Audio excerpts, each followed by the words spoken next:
Here's the tutorial on how to do your own gel-X nails at home. I'm going to make a separate video with all the materials that you guys are going to need, but I'm just going to show the quickest and easiest way to do them as a beginner.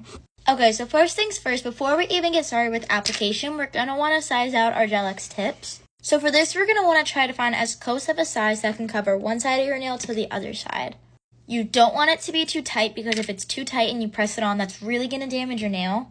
So if you're in between sizes, always go up a size and then just shave down the sides to fit your nail bed better, because we also don't want it overlapping the cuticle, because that's also not great for your cuticle skin. It's kind of hard to show from this angle, but you guys can see how the nail tip pretty much lays perfectly from side to side on my thumb. And the next things that you're going to need are a dehydrator, a primer, and a buffer block. First, with the buffer block, you're just going to lightly graze over the nail, just enough to see like little white, not too aggressive, not too hard. And then use the soft side to wipe off the dust. Then you'll just do a light little graze over of the dehydrator.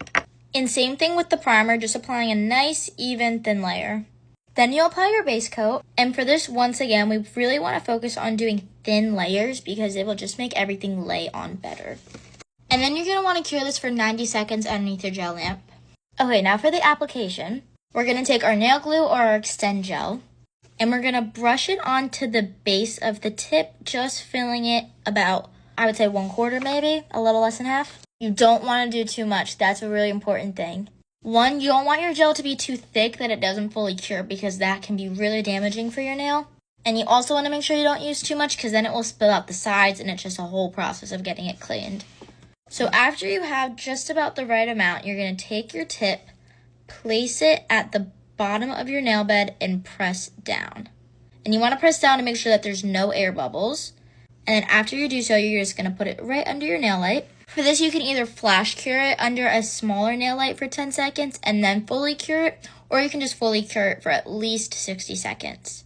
Very clean, nice edges. And then you just repeat this process on the rest of your nails. They should be really nice along the cuticles and just all along the walls of your nail.